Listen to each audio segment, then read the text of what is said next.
국회도 뭐 지금 법사위원장 자리 놓고 또 여러 가지 신경전을 벌이고 있다면서요. 그렇죠. 이게 신경전의 문제가 아니고요. 지금 뭐 여러분들 짐작을 하시겠지만 추미애 씨가 이제 국회의장을 하느냐 마느냐 그쵸. 뭐 이런 이제 그 예상들이 나오고 있는 상황 아닙니까? 그런데 문제는 뭐냐면은 법사위원장을 누가 하느냐 이것도 이제 굉장히 중요한. 왜냐하면 조국 당도 그렇고 민주당도 그렇고 기본적으로 이제 법을 갖고 이 나라를 흔들어 놓을 작정을 이제 하고 있는 거 아닙니까? 각종 특검이나 법을 갖고 입법을 그렇죠. 갖고 예. 거의 입법 독재, 입법 쿠데타를 생각을 하고 있다라는 평가까지도 하고 있는데 이런 상황에서 법사위원장을 누가 할까는 매우 지금 중요한 상황이란 말이죠. 왜냐하면 이미 국회의장은 민주당에서 하기로 되어 있기 때문에. 네. 그런데 통상적으로 지난번에는 민주당이 양보를 했어요. 우리가 국회의장을 가져가니까 그래 뭐 원래 국회의장이 국힘이 해라. 예, 국회의장을 맡으면 법사위원장은 양보를 하는 겁니다. 근데 양보를 안 하겠다고 해갖고 또 막 싸우다가 싸웠고요. 이제 가져왔죠. 그리고 실제로 네. 뭐 지난 그 하반기 국회에서 김도읍 위원장이 법사위 열리면은 상당히 이제 거치게 카트를 많이 했거든요. 네. 그러니까 검사 출신이고 네. 법에 대해서 해박하기 때문에 그리고 또 그 많이 포진을 해가지고 네. 한동훈 뭐 당시 장관도 나와 있고 법사위에서 벌어진 모습들 여러 가지 생중계로 많이 보셨을 그렇죠. 겁니다. 그런 식으로 해서 이제 사실 민주당 입법 같은 경우에 네. 법적으로 논리가 안 맞고 그리고 무리한 조항들 이런 것들이 많거든요. 예. 그것들을 일일이 지적을 하고 그러면 법사위원장이 그러면 이건 안 돼라고 할 수 있는 건데 만약에 이제 당시 김도읍 위원장이 아니고 민주당 출신의 그렇죠. 법사위원장이었으면은 그렇죠. 그 무리하고 반대한다는 거에 불구하고 많은 법들이 통과가 됐을 겁니다. 네. 그래서 지금 민주당이 그 경험이 있기 때문에 이번 21대 국회에서는 반드시 우리가 국회의장도 우리가 하고 다 해야 되겠다라고 얘기를 하고 있고요. 김도읍 위원장 같은 경우에는 아직도 현직이지 않습니까? 지금 21대 국회가 안 끝났기 때문에 단호하게 얘기를 했습니다. 만약에 그래 법제위원장 가져가려면은 국회의장을 내놔라. 전반기 국회의장을 그러면 국민의 야당이 하겠다. 그렇죠. 지금 그렇게 하고 있습니다. 지금 국민의 표를 누가 많이 받았나? 민주당이 네. 당연히 많이 받았죠. 그러나 얼마나 많이 받았나? 그러면은 지금 보수당을 찍어준 국민의 그 퍼센테이지가 뭐 한 10%밖에 안 되냐? 그게 아니잖아요. 오히려 양쪽의 표차는 더 지금 줄어든 상태 아닙니까? 45%대 50.4%니까 맞습니다. 5.4 뭐 이 정도밖에 안 맞습니다. 나거든요. 이런 상황에서 지금 입법을 정말로 입법 과정에서 독식을 하고 완전히 견제 없는 파워를 누리겠다?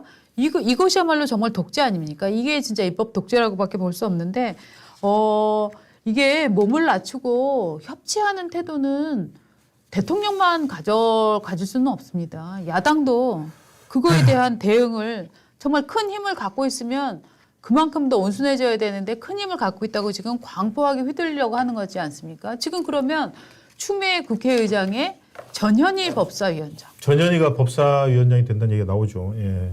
거기다가 박영선 총리까지.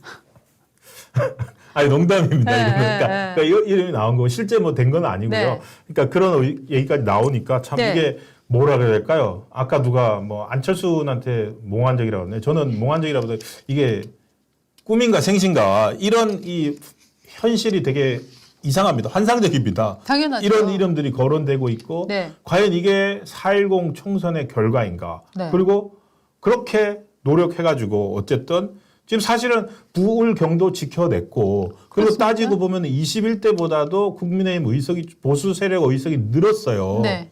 늘었고 그나마 그렇게 뼈 빠지게 해가지고 이 정도 지켜냈다는 평가도 많이 있지 않습니까? 그 결과가 지금 이건가? 그러니까. 내가 그러려고 이렇게 열심히 제 얘기가 아니라 뭐 열심히 했나 이런 분들도 있을 것 같습니다. 그럼요. 지난 총선에 정말로 이제 정말 이천수 씨를 비롯해서 많은 분들이 네. 우리가 이름을 알 수 없는 후보 하나를 도와주고 있는 정말 수많은 그 분들이 계시잖아요.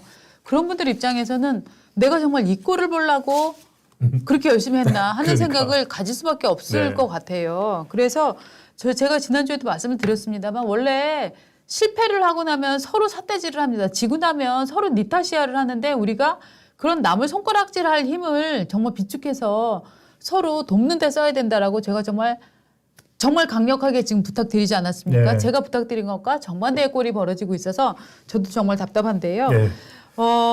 일단 기본적으로 이거는 자리 욕심이다 이렇게 볼 일이 아니고 국회에서의 힘의 균형을 위해서라도 이 법사위는 무조건 여당이 좀 가져야 되는 분위기가 있는 것 같아요. 그래서 지금 네. 뭐 물론 개원하기 전이지만 지금 초선들도 상당히 많고 국민의힘이 그런데 정말 의원들이 이제 아이 그래 카메라 들어오니까 긴장하는 척하고 어저께 왜 초선 의원들 모임 있었잖아요. 예. 그때 물론 이게 사진이겠습니다만 저는 초선들이 너무 기분 좋아하면서 셀카 찍고 둘이 같이 사진 찍고 이러는 걸 보면서 아, 이 사람들은 지금 저 엄중한 시점이라는 거를 인식은 하고 있는 건가? 아, 자기네가 뭐 비례건 예. 뭐 지역구건 일단 당선됐다는데 당선의 빠지를 기쁨을 누리는 거죠, 뭐. 네. 예. 그래도 되는 건가 하는 생각은 살짝 좀 들었습니다.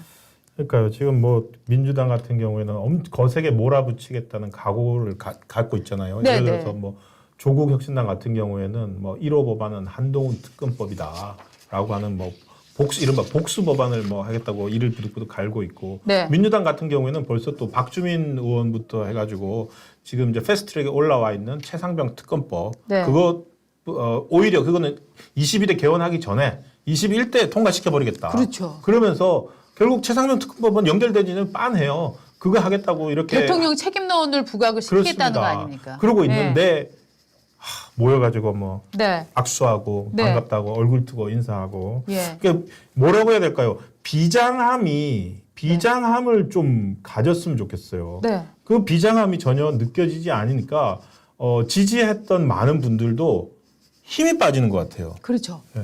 그래서 좀 긴장하고 비장함을 가지고 네. 좀 대했으면 좋겠습니다. 왜냐하면 지금은 여러분들 많이 느끼셨겠지만 이제 입법 독재를 할 수 있는 여건이 된 예. 야당에서 노리고 있는 것들은 뭐냐? 사법 중지 상황 아닙니까? 그렇죠. 이재명 대표와 관련한 저 선거 또 사법. 그다음에 이제 저 공판이 계속 늦춰지고 그렇죠.